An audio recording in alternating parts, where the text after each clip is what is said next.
So we had Season 15 release, which was IMO, underwhelming. Then we had 15.2, right? Which was extremely underwhelming. They did like no changes. So what does 15.3 bring us? Mel.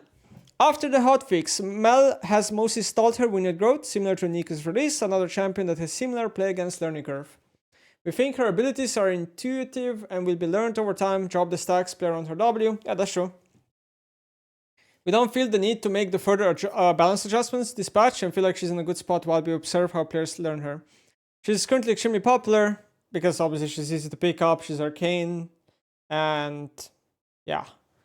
Okay, and she's a new champ, which is great, and we wanted to make her easy to play because of the influx of new reviving players who wanted to play her from arcane, hence the last hitting assistance, easy to use spells.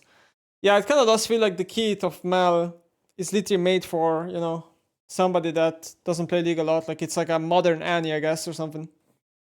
But from what I've seen, the champion has like a good win rate in like iron, bronze, and like a little bit in silver, and that's about it. Like above that, the champ's not winning any game. Like the champ's not winning a lot, I guess I should say. Does not seem to be good in very, very high elo. So I don't really know. Like long term, she's probably not gonna be played much in high elo or pro play, is what I'm assuming. Because even though like W could be like a spell that's used very well by pros, the rest of the kit is just not, you know. So yeah, kind of lame. I was looking forward to have Mel as one of my champions, but it just seems like it's another Vax where I'm never gonna touch it probably.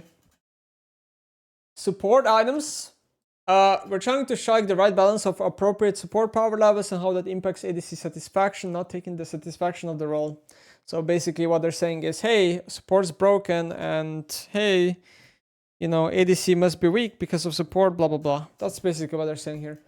These nerfs are targeted at particularly the more damaging support items to decrease damage in the game. It's not any harder than Season 14, but that doesn't mean it can go down a bit. We're still interested in long-term solves to increase ADC and top agency and satisfaction in particular. So that's like really interesting. They are mentioning top lane. What? Like top laners have agency and satisfaction issues in 2025? Because that surprises me. Like, I get it, like years ago we complained how top lane was always on an island, but like with the introduction of Grops and the state of top lane, like, I don't really see how that is the case. It's also, I think, like, top lane is like most popular role in China or something, right? But yeah, ADC, like, there's obviously no surprise there. And also, like, I hope the like damage support items, like Zazek is terrible, right? And the only other damage support item is Bloodsong. And Bloodsong is a really weird item. It's like, I don't even think it should be in the game. Like, the more that I think about it, like Bloodsong, the support item, I really don't think that support item should be in the game. They should rework it to something else because it is so toxic. Like, from reading it, it amplifies your teammates' damage and your damage by like 8% or something, some ridiculous number. It's like a PTA in disguise. Bounties. We're further reducing the value of bounties when a single player is trying to claw the game back while carrying on the losing team. Oh, so okay, that should be good news, right? Because bounties are still stupid. You still get bounties when you're losing all the time, so hopefully like that addresses it, I guess. Attack speed cap, a small increase to the attack speed cap to 3.0. We don't want to increase this too high as it makes piloting champions at high attack speed too challenging. That is true. If you increase the attack speed cap too high, what's gonna happen is that people are just gonna stand still and just like right click you, like Kog'Maw standing still, you know, and stuff like that. So I definitely think it shouldn't be above 3. However, we need to balance this against the fantasy systems, blah, blah, blah. Okay, so the reason why I like that is because there are certain champions like Tristan and Jinx who get so much attack speed from their ability that if you build them normally like any other ADC, you sometimes, especially at like level 18, go a little bit over 2.5. So I don't see this harmful. Like 3.0 attack speed, I think this is a good change, honestly. I saw some people like hating on that, but I don't understand why. To me, this just seems like a good change. So, Juggling Souls, a small rebalancing to the Juggling Souls. Cloud, despite being perceived the weakest by a majority of players, is known as the most powerful by skilled players. True, I've been saying this for God knows how many years. Cloud is the best soul in the game, and Hectic is the second best. Kemtek, on the other hand, is just underpowered across the board. So, okay, Riot, here's one thing I don't understand. Everything you're saying makes sense, but why are we doing this now? This should have been done like 2 years ago? Or whenever the Kemtek Soul was introduced, right? The current version of it. Like, it's been weak for so long. How are we, like, in 2025 in January, coming to this conclusion when players knew this already, like, God knows how long. So, okay, if you don't want to nerf Cloud because the perception is weak, sure. But then why didn't we buff Chemtech? Like, this one I don't understand. Why didn't we buff this years ago? Like, why? Like, it's just a simple number change. Just, like, increase the number a little bit. You don't even have to do much. I don't get it. Domination tree. We removed a decent amount of adaptive from the domination tree through eyeball collector. We're compensating for this somewhat, but not all of this, but not all the way by buffing all the domination keystones. We think it's still valuable that these assassin style champions in particular can take other keystones. So in these cases like Blue Cane or Evelyn, we will also buff the champions to compensate for the total power level. Okay, here's my take. I think the current domination runes rework is a complete failure. The reason for this is because the warding runes in domination don't have a place. Okay, they don't feel the identity of the rune, of the whole rune page. Okay, the warding runes should probably just be moved to inspiration, because inspiration is like the rune page that makes sense for the warding runes. It just doesn't make sense for these runes to be in domination, because while it is good for supports, I guess. Even though a lot of supports know how to decide between losing Hex Splash, right? If they want to have these domination runes. It is just not good for anyone else but supports. It is not good for mids, not good for junglers, not good for tops, not good for ADCs. So, to me, this makes no sense. Like, these domination runes were just wrong. I think they should just be reverted, but no, they're never gonna do that. I really think they just have no place. They don't feel the identity of domination at all. It just makes no sense. Like, the keystone is supposed to be about like damage on assassins and this and that, and there's a random warding shit in there. Like, nobody wants that. So they're trying to fix the problem by buffing no keystones. So I guess they're gonna buff what, Dark Harvest and electrocute damage, I guess, and stuff like that. Like, yeah, I guess if the keystone damage is gonna be high enough, then people might be swapping again to domination keystones. But like, here's my problem, right? You're playing Akali, you're playing, I don't know, Aurora, and you go electrocute, right? You still don't want any warding rune. All of them feel bad. All of them. Like, all of them feel really bad. You don't want to take any of them. You just don't want those runes to be there. And the same goes for like that rune that like works as an Umberglaive, the one of the runes, like not Grizzly Mementos, not Deep War, the other one, whatever it's called. Like, that rune should just be removed. I already complained about this. Okay, whatever. So we don't have the numbers yet. Numbers are going to be tomorrow. So, champion buffs. Evelyn. So, no surprise there. Like, they gave Evelyn a little bit of a buff, right? But it's not a big buff. And the champ was already, like, at one of the weakest champs in the game before that. So, they're giving her a little bit of a buff. This is probably going to be a very small buff. So, I don't expect Evelyn to move much. So, Jax. Really interesting, because I don't think Jax is weak. Sure, he's not as strong as he used to be, but he's not very weak right now. It's just that in pro play, currently it's just not like a good spot for Jax. First of all, he's not as OP as he used to be, and you know, for just Jace and Bassa and Cassandra in the meta, so like, and then Rumble and stuff like that, so he just doesn't, he's just not gonna be picked much, right? Unless we move to like Renekton. Super elite skewed hero, he's hard and low. Yeah, he is, yeah. Jax is literally only, I think, positive win rate in like Master Plus or something like that. So, kind of wondering whether they're gonna just revert the ult buff, the ult nerf they did some time ago, right? Maybe it's gonna be AP Jax buff. I have Bows in my team. Maybe it's just gonna be some AD growth slapped onto the champ. You never know. So Kayn blue, that's another champ that they buffed last patch, right? So Evelyn and Kayn are champs they buffed last patch. They went very small on the buffs. The champs are still kind of weak. But okay, so I was looking at Kayn win rates, okay? Kayn is like 50% win rate across majority of ranks. So it's not like Kayn really needs a buff compared to Evelyn.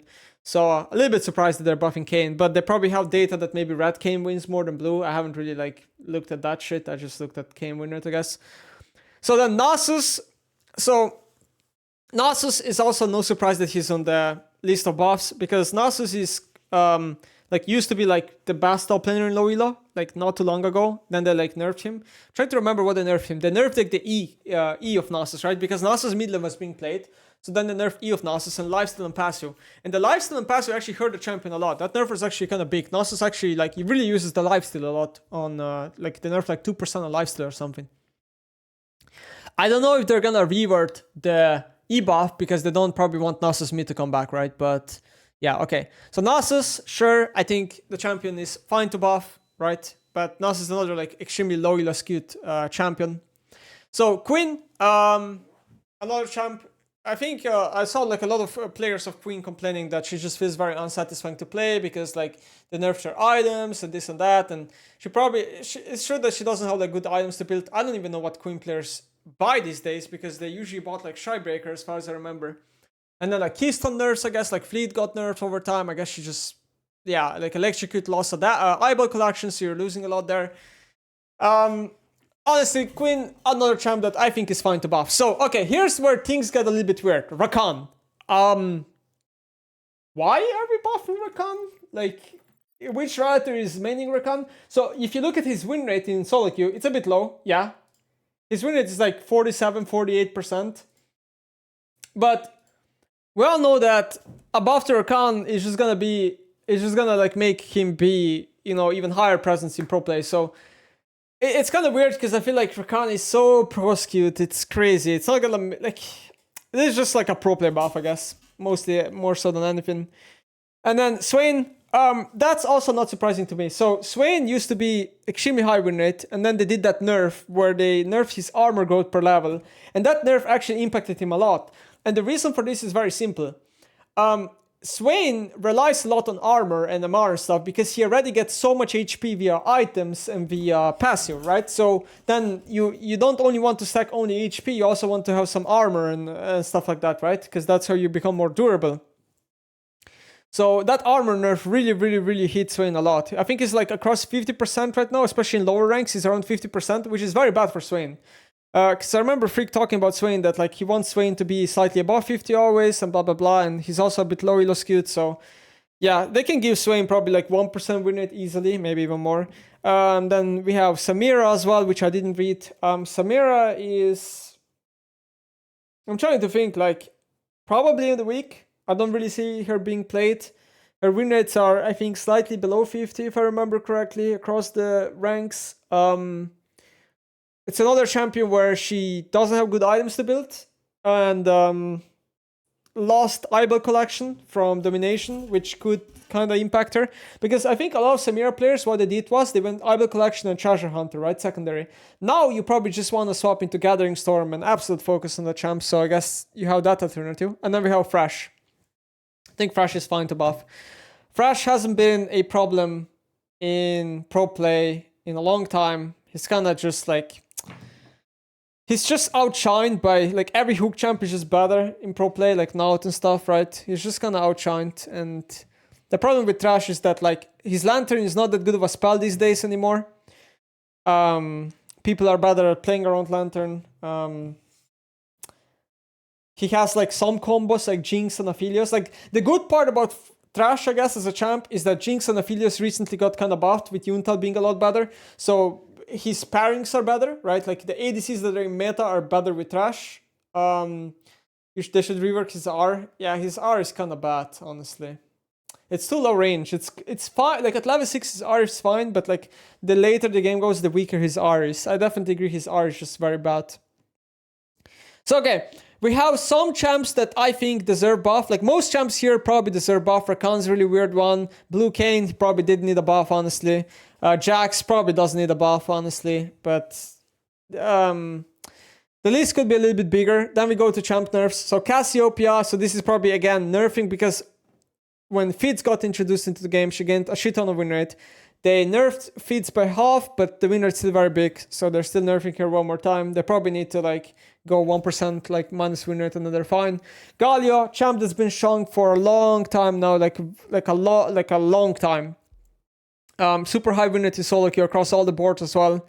That champ just needs a nerf probably. Yeah, it's deserved for sure. I don't doubt it. Tank Jace, I like that. Tank Jace is like a pro problem recently, and the reason why I like Tank Jace is because I just don't think it should exist. You know, this is a champion kind of cheating the game.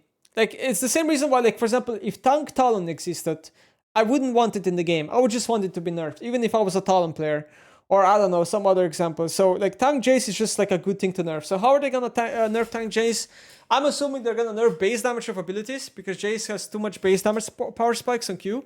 and they're gonna probably put some base damage down and some of it into like AD ratios. Then you're like, you know, you're balancing it that way. You could also, another thing they could do is they could make it so Jace gains only armor in the Maron Hammer form if he has only via bonus AD ratio, no base MR and armor. If he swaps to Hammer form, that's gonna be another tank Jace nerf basically they could do. So then with Misfortune is one of the highest also win rate ADCs in the game. I think she's like basically the highest across the board. I don't even remember what patch, like in season 15 specifically, made Misfortune so much better. It's probably like the home guards she uses really well because she can base often. And I guess like other ADC items were kind of sucking, so she was like BT. And then like last patch she got LDR buffed, right? So that's fine nerf. Rel, that's another fine nerf. Also like extremely prosecute and highly skilled champ. Skarner, I don't need to explain why Skarner nerf is fine. Teemo nerf is basically because of Iron and Bronze. He dominates those ranks still. So yeah, with the Teemo being nerfed just means that there's gonna be no chance of seeing Teemo like in high elo / pro play pretty much.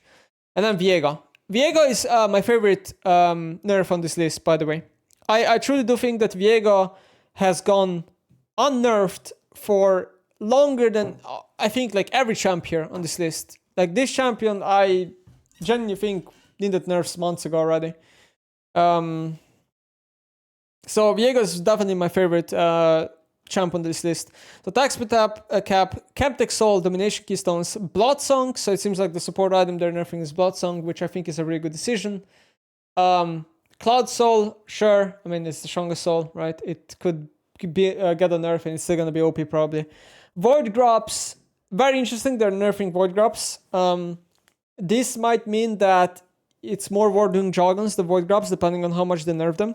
Void Grops are definitely way too OP and they're way too easy to do. Like that's the biggest difference maker for me is like Void Grops versus Joggon, is that doing a Joggon is just so much more riskier than doing Void Grops. You can always just do 1 or 2 and leave and stuff like that. They're easiest to secure and you're just healing off them so much easier. Zazak's Realm Spike. So, okay. I don't know why they're nerfing Zazak. This item is so fucking bad. It's crazy. This item is, I think, the weakest support item in the game. I don't know why they're doing this. Like, this one I don't understand. The only support that gets affected by this is Vel'Koz, right? Because Vel'Koz support is really good, I think, in solo queue. Across Elos, I don't think there's... I mean, I could be missing, like... I don't think there's any other champ, really, that builds Zazak, because the item is fucking horrible. I don't even know if Janna builds this. Like, a lot of these champs, like Janna, can just go Dreammaker. Zyra, I guess, for, like, very low MMR, and Brand, I guess, build this item, but this item is horrible. I don't know. System adjustments, champion bounties for losing team. Yeah, I hope it does something. And that's it. That's the patch. So, okay, guys. While the patch is a little bit bigger than we had, I think, for season... for, like, the previous patch that we had, it's for sure a lot bigger. I'm still a little bit disappointed here because, like, ultimately, yeah, they're buffing a lot of trash champs. But a lot of these buffs are champions that are only low elo skewed, right? So, even though they're buffing Nasus, we're not going to see it in high elo pro. Even though they're buffing, I don't know, Samira, it's probably not going to be enough. They're buffing Evelyn, not going to be enough. They're buffing Blue Kayn, we're not going to see that really. It's like a nice solo queue buff. They're buffing Queen, we're not going to see that, right? They're buffing Thresh, it's probably not going to be enough. So, even though there's a lot of buffs here, they're probably not going to be enough for any of these champs. There's some nerfs here, which I like. Galio, Rel, Misfortune, Jace, Tank, Skarner, Vago. Okay, the nerf list is looking nice. But there has to be some champs we're missing here, no? Like, let me just open up. There has to be some champs we're missing here. So, let me give you some examples of champions that I feel like maybe should be touched. Like, the first one that comes to my mind is K'Sante. I don't know where K'Sante is for top lane. Like, K'Sante should just be nerfed, right? And the same goes for Azir on mid lane. We know that Azir, K'Sante, and Maokai are just gonna slowly creep up to like 100% presence in pro play with insane win rates. Not sure why we're not nerfing any of them. That's like the first thing that comes to my head. Then like another champ that comes to my head is like Ambassa. I feel like Ambassa, there's an argument to be had to maybe be nerfing her, but she's more of the exciting champions that you see on top lane. Like, I would rather watch Ambassa than Renekton. So then again, when I think about it, maybe it's fine that we keep her strong. So for jungle, Skarner is a good start. Vago is a good start. Wukong could definitely be taking a hit. Wukong is fucking broken. I don't know why we're not nerfing Wukong. Also, Vi is another champ that I would probably also suggest that she could be nerfed. But the Vi is always the problem because Vi's win rate in solo queue is horrible. So Riot never wants to nerf her because of solo queue win rate, and she's Arcane's favorite, right? So then, if you look at mid lane champion pool, what would I even nerf from mid lane? Because they're nerfing Galio and they're nerfing Cassiopeia. I don't know, honestly. I don't know. I guess Jace is also a mid lane nerf. I don't know exactly what champion I'm thinking of they could nerf for mid lane. I honestly don't know. Like Akshan for solo queue could be a good nerf. Then we move to bot lane. Aurora. I think Aurora already lost power with Domination Tree. Aurora is gonna probably regain power when they buff Electrocute next patch. Nerf Kayle. Like, Kayle is really good right now for solo queue. Kayle is probably gonna need to be nerfed at some point. Her win rate's pretty high, yeah. Then for bot lane, okay, so for bot lane, Misfortune nerf is a good addition, but there's like 2 champs that I think should just be nerfed for bot lane. Like, they should nerf Corki and Varus, because these champions are completely warping high elo and pro play meta, and by nerfing this, you also give other champions like room to be played. So like, for example, these 2, I honestly think they should just be nerfed again. And then we move to support. Rel is definitely a good support to nerf.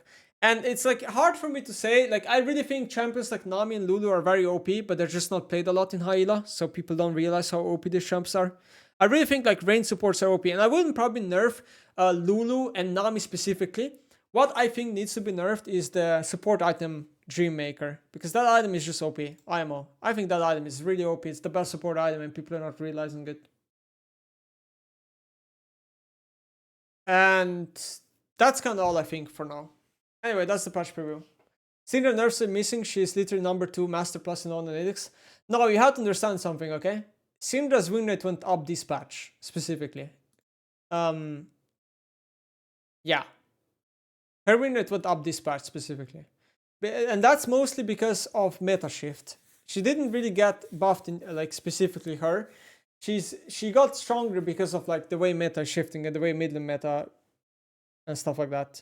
So I don't like the idea of just nerfing a champ because she's strong for 1 patch or whatever, and even then it's just a solo queue win rate. Pro players are not even playing her. Like, for example, Vladimir's win rate also went up, you know, like or stuff like that, and you don't see a Vladimir post, or Zoe's win rate is really high in solo queue too in Master Plus, and you're not saying, oh, nerf Zoe, right? So it's like, or Auction's win rate is absurd also in solo queue. So yeah.